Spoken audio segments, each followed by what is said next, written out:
Hello, my name is Anis Ayuni binti Ami Hisham, and I will present about the Sime Darby Ethical Labor Governance Framework based on the forced labor case study of Sime Darby Plantation.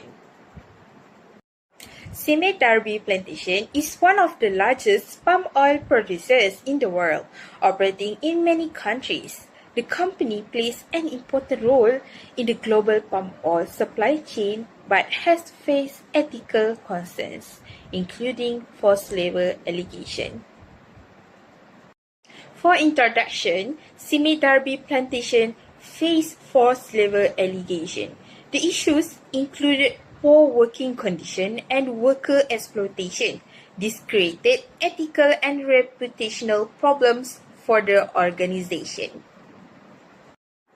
For objectives, the objective of this framework is to eliminate forced labor practices, ensure fair treatment of workers, comply with international labor standards, and rebuild trust among stakeholders. The next slide is about the ethical principle. This framework is guided by utilitarianism and deontology.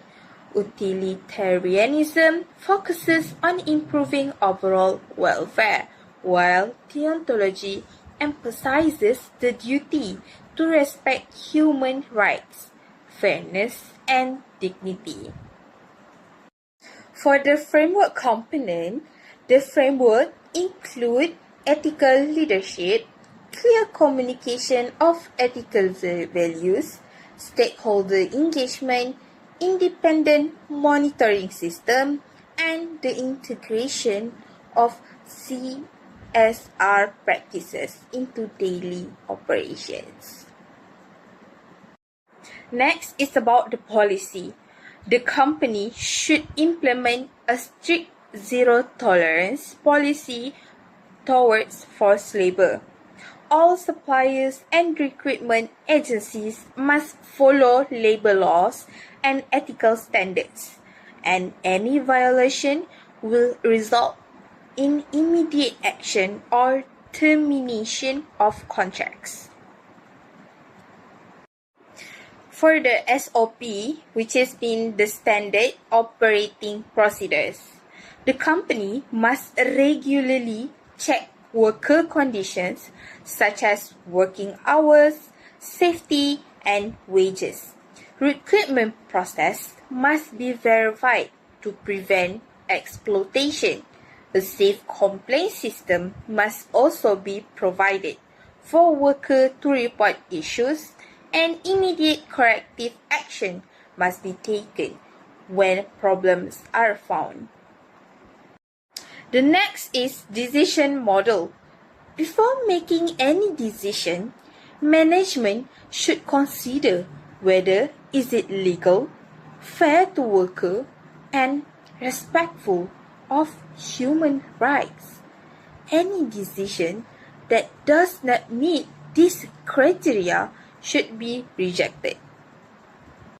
For implementation, the company should provide training for employees on ethical practices and workers' rights.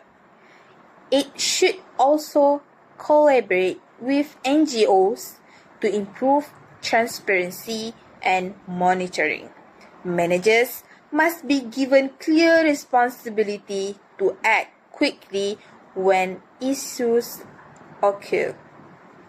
The next is roles and responsibilities. Top management is responsible for setting ethical direction and ensuring accountability. Managers are responsible for enforcing policy and monitoring operation.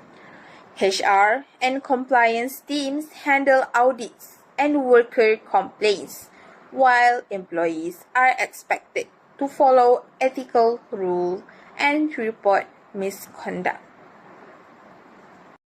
For monitoring and enforcement, the company should conduct regular internal and external audits to ensure compliance. Reports must be transparent and shared with stakeholders, and strict penalties should be applied for any violations. The expected outcomes for this framework is expected to eliminate forced labor practices, improve worker welfare, rebuild stakeholder trust, strengthen the company's reputation, and promote long-term sustainability.